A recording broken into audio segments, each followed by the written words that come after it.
Vince, are you ready for rapid fire? Oh, why the heck not? Let's do this. Got a lot more things to talk about here today. Fill in the blank. It's blank that the Notre Dame offense beat the defense in Saturday's Jersey scrimmage. It's a great sign.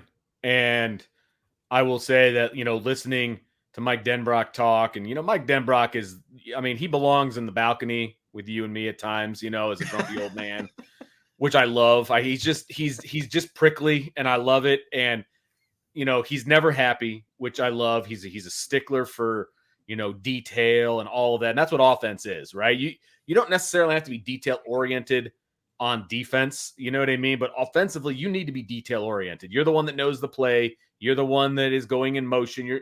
Defense is more reactionary, things like that. So I love that. And I was talking to Brian. He's like, dude, we've been around Denbrock for a long time. When he acts like that, he's actually really happy. And I was like, okay, I'll take your word for it. But no, I think that's a really good sign for the offense, because I think generally the defense is ahead of the offense right now.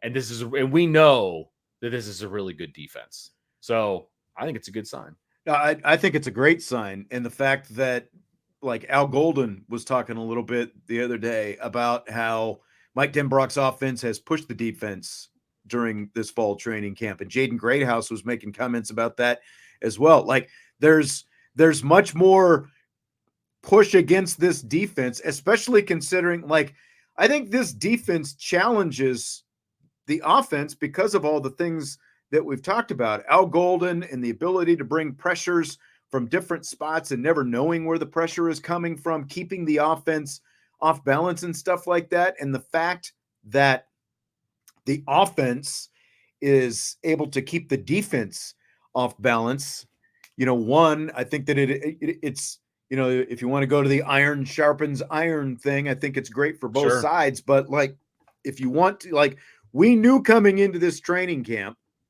based on what we saw last year, that this is a championship caliber defense that Al Golden is going to put on the field this year. And even if it was a close game, 42-40 was the score. And as Marcus Freeman said, it's like a scoring system that no one even really knows what it is. But you look up at the scoreboard and it's like, oh, okay, now the offense has however many points, 42 points when it's all said and done. The fact that they were able to come out on top against that caliber a defense going into a season with a new quarterback, with the whole thing, it's nothing but a great sign. And it just should have you, and with these questions that they've got on the offensive line going up against that defensive line, I think that just adds to it, like maybe there's good call. Yeah. Maybe there's more to it than we even know. And like Marcus Freeman said, there were a couple of interceptions, couple of turnovers by the offense, but they were third string turnovers, so none it by wasn't the first even and second. Yeah, none by the first or second string. So I think that's a great sign as well. A really good sign. You would need more context, obviously, watching the scrimmage. Who were the points scored by? Who were the points scored on? We know Howard Cross didn't play in the scrimmage. They were holding him out. They said it was load management, whatever. There was somebody else that they held. Mitchell Evans, I don't think played in the scrimmage, right? Yeah. And again, they're nursing some minor stuff. He said if they had a game today, they would have played, that kind of a thing. Okay, cool. There's going to be nicks and bruises and things like that in training camp. Like, that happens. That happens. And so they didn't get to play in the scrimmage. I don't care. You know what I mean? So you did lose two dynamic, if not Howard Cross being your most dynamic defensive player. You can make an argument for that. And Mitchell Evans is a pretty stinking dynamic, weapon for Notre Dame on the offense. So you're missing two pretty dynamic guys in this scrimmage. And so maybe they wash each other out, but I'm interested. I would have been interested to see this. Like, I was really hoping, and I knew it wasn't going to happen, but I was really hoping Notre Dame was going to be like, hey, we're going to open up the scrimmage to the media. The scrimmage. You know what I mean? Yeah. And it never happened. But I was really hoping that was going to be the case. Yeah. Josh Phillips. Yeah. Tucker has a lower leg injury. Marcus Freeman talked about that the other day, and Al Golden kind of touched on Leonard Moore has been a little bit banged up, but they expect him to be ready to go. And it's, again, like you talk about depth in the secondary, it sounds like Leonard Moore is going to provide some good depth in Cobbs as well. So yeah. I think Chance, unfortunately for Chance, it sounds like he's been passed up. But again, we haven't seen a depth chart, so it's kind of hard to say at this point. Yeah. Dane says, am I the only one that thinks our defensive line is better than A&M? If that's the case, does our offensive line go against every day? I mean, I think we've kind of touched on this before. A&M's front end guys might be better than Notre Dame's at the very worst. Maybe it's a push, but But when you're talking about the 11 deep that Notre Dame can roll out there, I think absolutely Notre Dame is going to have a lot more depth than what A&M is going to have in terms of quality. There's going to be like A&M might be able to roll some bodies out there, but I think there's going to be a lot more drop off in what they get from them when they do. Yeah, and I feel like A&M has maybe the advantage on the edge, but I think Notre Dame would have the advantage in the middle if we're talking defense and defense. Mm-hmm. But Notre Dame's. I mean, like I said earlier, A&M's offensive line has to block Notre Dame's defensive line too. And last time I checked, Notre Dame's going to roll out 5 really talented athletic guys at linebacker too, that this offensive line for A&M is going to have to deal with. So yes, we have these questions for Notre Dame, and they're legitimate questions, and we take it very seriously. It's all true. But I would hope that Texas A&M podcasts and media and all of that are having the very same question marks about them when it comes to Notre Dame's defensive front. And if they're not, good luck. That's what I have to say. If you're not prepared for what Notre Dame's about to do to you defensively, then this is going to be a very long, hot afternoon for A&M. So Notre Dame named 5 captains for the season. They did this weekend. Rylie Leonard, Benjamin Morrison, Riley Mills, Xavier Watts, Jack Kiser. What do you think about these 5 captains being named? I was surprised at first, but then not. So what I mean by that is in the past, like Brian Kelly was like pretty much hamstrung into, okay, we got to have this many guys on offense. We got to have this many guys on defense. Maybe we'll have a special teams guy. Maybe we'll have a walk-on. Like it has to be even. Everybody gets a trophy kind of a deal. Like, didn't he have like 8 captains one year? Like just a ridiculous number. Mm-hmm. So in that regard, I was surprised it's 4 defense, 1 offense, right? But then when you take a step back, it's like, okay, these are the leaders on the team. And okay, 4 of them play on defense, but defense is so experienced and has so much, senior laden and all of that it makes sense. The offense is very young, right? They've got a lot of young talent. We were trying to guess last week who they might be. We were struggling on offense. Other than Leonard, like Thomas and Evans are the only 2 right who probably made sense. And look, let's be honest. We don't know, again, like we haven't been there at the end of all these practices when they're doing competitive stuff. Sure. We don't know what Thomas's role is going to be on this team. Like, does that warrant being a captain? And like Andrew was talking about Cross and Evans being snubbed. So here's Marcus Freeman on Saturday. He was asked like how many captains there might be. This is obviously the day before they announced these yesterday. So 2 days, the day before they announced them. Here's Freeman talking about how many captains they might end up having. That will be based off of really the voting. We'll give them opportunity to vote for who they feel are the captains, and then I'll get a final say with the numbers. And that's always based off, to me, like what does the team view as captains? Usually it tells you there's a clump. There might be 1 captain. There might be 2 captains. There might be 5 captains. It's going to be based off the voting. So, I mean, it's basically like the Heisman Trophy because like one, it depends on how many guys get the votes. And, there might only be 3 Heisman Trophy finalists one year, and there might be 4 the next. If if that 4th guy, like if the voting is close enough. So like when you talk about snubs and who get it and who got it and who didn't get it, I mean, the bottom line is like other guys, I think we were all a little bit surprised that maybe Cross didn't end up being a captain, but that's obviously not how the votes went. If, like Howard Cross, Mitchell Evans didn't get enough votes to sort of be in that cluster. If they had, they would have been captains as well. So, I can't complain with who's a captain and who's not, because that's the way the team voted for him. Right. And that's, you could say that guys were snubbed or whatever. They were snubbed by their own teammates. So either there wasn't enough guys that looked up to them as leaders, or they're not leaders. Like I don't look at captainships as snubs, especially when it's based on team voting. You know what I mean? And we are led to understand and led to believe, and I don't have any reason to doubt that it was all the team voting. And Marcus Freeman, of course, has veto power or whatever, but these are all 5 really good guys. And we know that these 5 guys are all leaders on this team. We know this for a fact. And if guys got snubbed, I guess, in your eyes, then I guess they got snubbed. But at the end of the day, these are what their teammates voted on. And to me, that's who you want. Yeah. And I mean, Cross said himself that he's far less vocal than Rylie Mills. I saw Michael talking about Cross not being that vocal. Rylie Mills is a lot more vocal, So like, if that matters, then maybe your teammates noticed it, because again, it's the teammates voted on it. Well, and here's the other thing: you don't have to have a C in your chest to be a leader. Good point. Because now I want to play this comment from Al Golden, because that kind of came up. You led me right into this, and he kind of talked about like being a captain versus being a leader. And I thought that this was a great point by Notre Dame's defensive coordinator. There's going to be some captains, but we got way more leaders than captains. You know what I mean? Everybody has a potential to lead, and like even when I, try to send notes to the defensive guys that are part of that leader group, it's a big number, and it's not just seniors.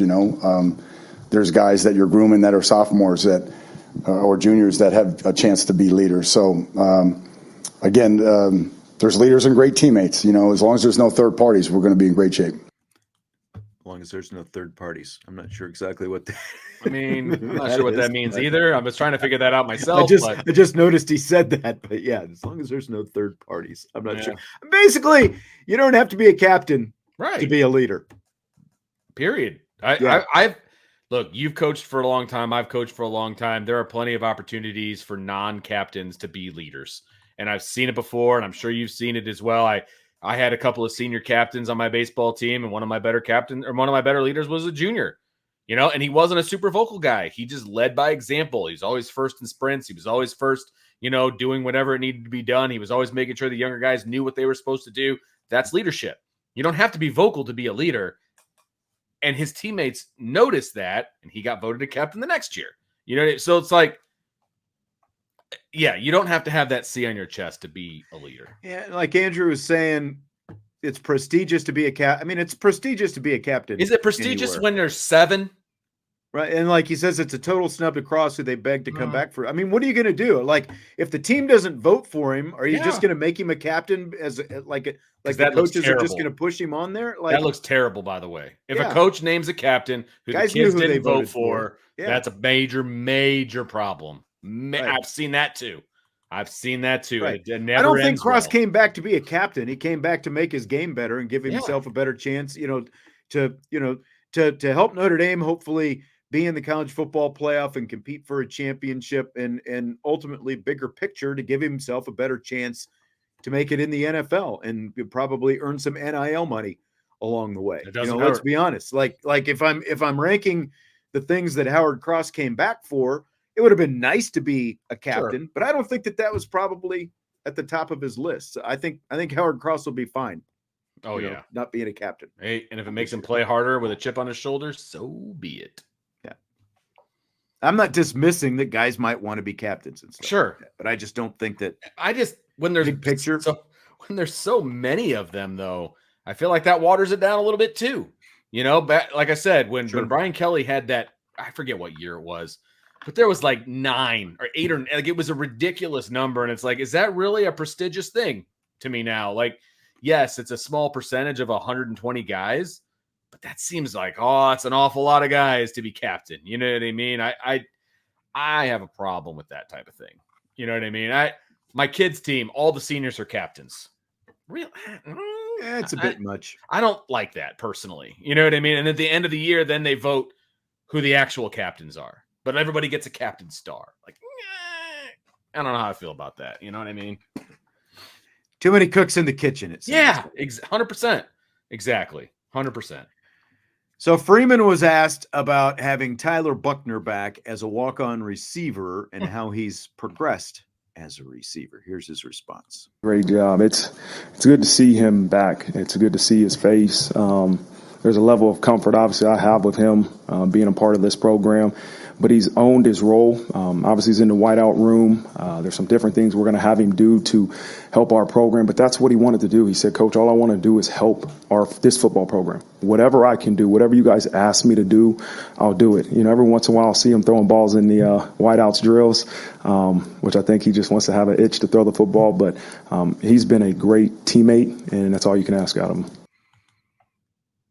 Doesn't sound a lot to me, Vince, like a guy who's more than a walk-on wide receiver right now. I don't know. What do you think? For all the people that want him to be throwing passes and running fakes and doing all these different things, doesn't sound like he's part of the plan to me. And that's okay, because from everything that we've heard, that's not even why he came back. So he came back because he just wanted to be a part of something special, period.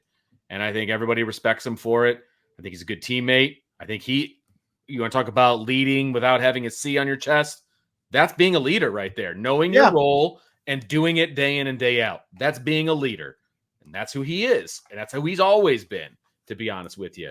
And I did find it funny. He's like, yeah, every once in a while I look over there and he's throwing passes. Yeah, he does that every day. I was going to say, see him over there all the time. I got some video of him doing it the last couple practices. It's like, and I started thinking about it. It's like, if you're a receiver, like, shouldn't you just, like, if you want to get better as a receiver, shouldn't you be out there running receiver drills instead of throwing everybody else the ball? I mean, I don't know. Oh, that's hilarious.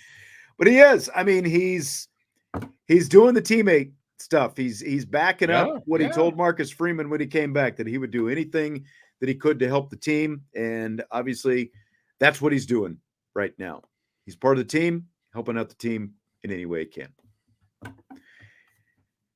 So we got to talk with Fighting Irish receiver Jaden Greathouse last week. He and Jordan Faison have been the top 2 punt return guys, and I'll be curious to see how that comes out when it's all is said and done, and that we get the depth chart next week as well. But here's how Greathouse described how James Rendell's punts look like when they're coming down to it. When he's set up back there, he's receiving the punt. It's interesting. It's kind of got like a diagonal spiral to it. Like usually it'll go end over end, or it'll be like a full spiral, like a pass. But like his kind of they're like diagonal. It's weird. He's got some weird spin on it, but just like being a returner for me, I know that other returners are going to have a hard time fielding the ball. So that's definitely good for our offense. So some interesting perspective looking at that James Rendell punt come down. So my question, Vince, over under 1.5 fumbles or muffed punts that Rendell causes this season? Over. I'm taking the over. And here's why. That little piece that Notre Dame Fighting Irish media did on Rendell, and they were, asking him about good day, mate, and all this other crap. But they showed a little bit of him kicking, and they showed a little bit of the ball coming down. And I immediately noticed what Greathouse said there. I have yet to see him kick in person, right? But I immediately noticed it was a sideways spiral that was coming down at an angle. That is going to be incredibly difficult to catch. And I guarantee you, our guys will be able to catch it. They're going to be really good with their hands because they're going to be used to catching his punts, right? And most punters, I've seen thousands of punters over the last 3 months, okay? And that's not an exaggeration. That's not how they go, and that's not how they're taught to kick the ball. They're taught to make it look like a pass. You know what I mean? Because that's the way it cuts through the air the best. And the way his balls come down, these kids are not going to be prepared for that. And I'm not so sure you can simulate that in practice. The first time they're going to see it is in a game. Exactly. Whatever number you would have given, I'm taking the over. I feel like I probably set this too low, and I told him, like, do I make it 3.5? 2? Like, I don't know. I feel like there's going to be a lot though this year because of what you said there. I don't think there's any way. Like, I don't think that you can set the machine right to make the ball do what Rendell's ball does when it comes down, because we did get to see it on that first day of training camp, and we were sitting right there in those, bleachers on the sideline, and he's kicking basically right out in front of us. So we're watching it go up, watching it come down, and those guys were all having a hard time, like figuring out where it was going to come down, one, and then two, trying to get it into their hands. And like you hear Greathouse talk about it that way, and Faison talked a little bit about it as well. If these are the guys who are seeing this every day when they're back there from him, how is a guy who's never who's just used to seeing a traditional punter put the ball in the air, come down, how's he going to adjust to it in a game if it happens? Look, at this point, I don't even care if he kicks it long ways. Like that doesn't, like his booming kick and all this, his thunder leg, whatever. I don't care. But if his punts do that every time, I would much rather have that than the out kicking your coverage and things like that. You know what I mean? I would much rather have it be more difficult to catch. Well, and the crazy, because it's like, you see that and it just keeps going up and up and up and up, and then it kind of sits there for a second, and then it starts coming down. And it comes down to that weird, weird angle. And he's accurate with it, in terms of being able to put it inside the 10, inside the 15 yard line. I'm like, who's excited to watch a punter? Like, it doesn't happen very often, other than you on Friday nights, right? Seriously. Seriously, it does not happen that often. And it's going to be very interesting to see because, they're going to take advantage of his hang time, right? To get guys around the football when it lands.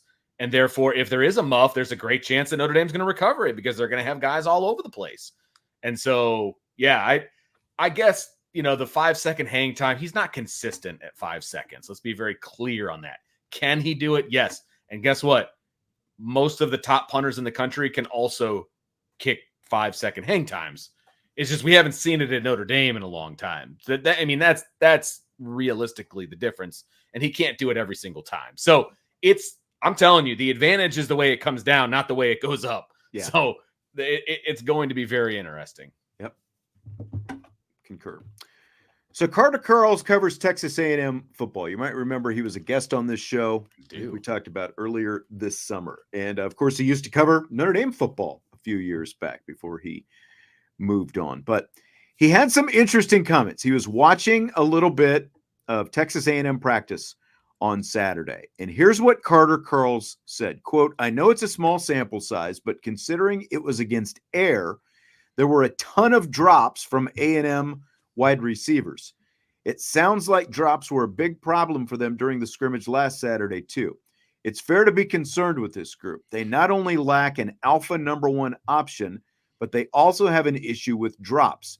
Connor Wigman's timing with them on deeper routes seems to be off too."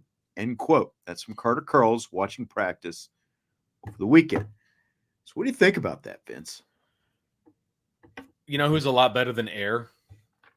Defenders. Notre Dame, Morrison. Specifically Notre Dame secondary. Like Notre Dame, arguably Xavier one of the best secondaries in the country, right? And if they're dropping balls against air, I can only imagine what's going to happen when they've got a defender draped all over them. Now, I don't want to get too excited because it is practice, and you don't want to, glean too much from practice. And like he said, you don't want to overreact or whatever. But we've seen what happens when one guy says something about a practice and then everybody takes it and runs with it, right? You don't want to be, but it's a lot different than when they were all, they were catching everything that came their way and all of that. Because if that happened at Notre Dame, we would all say, well, it was against air.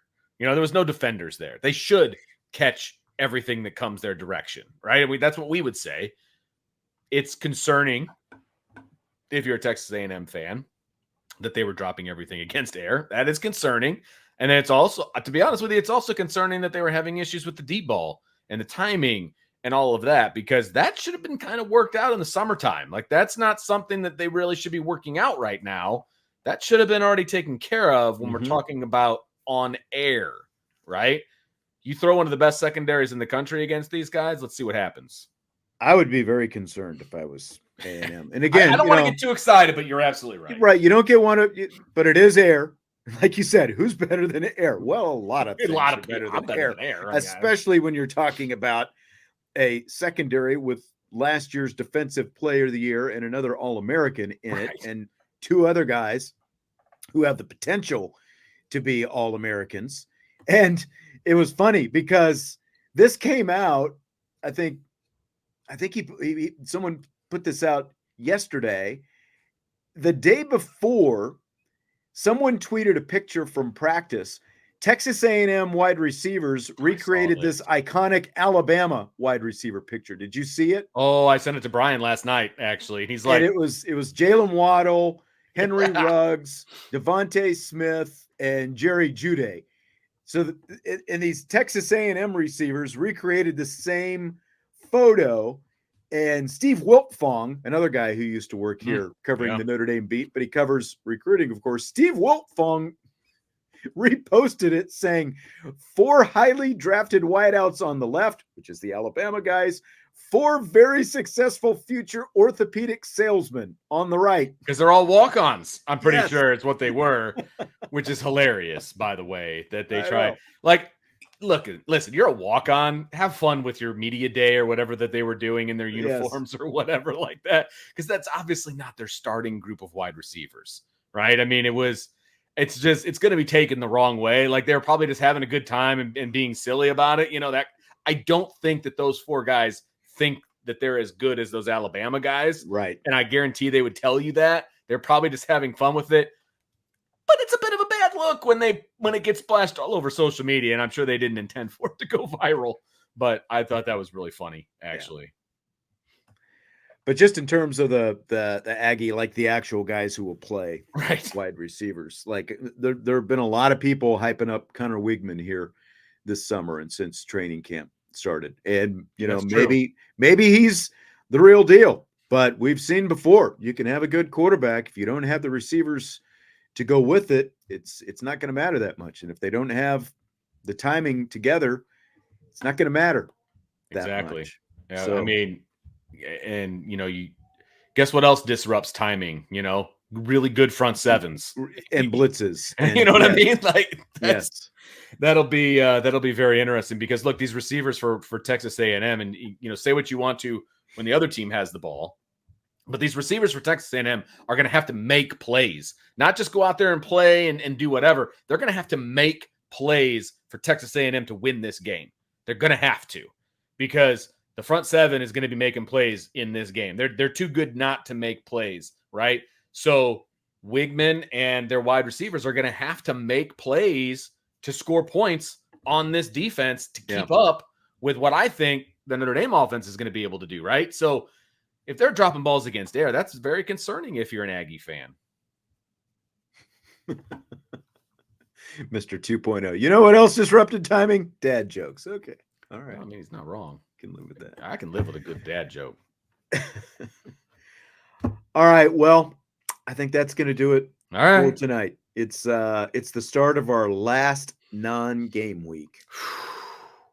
Crazy. For quite some time. Crazy. Yes. I'm so excited. I am too.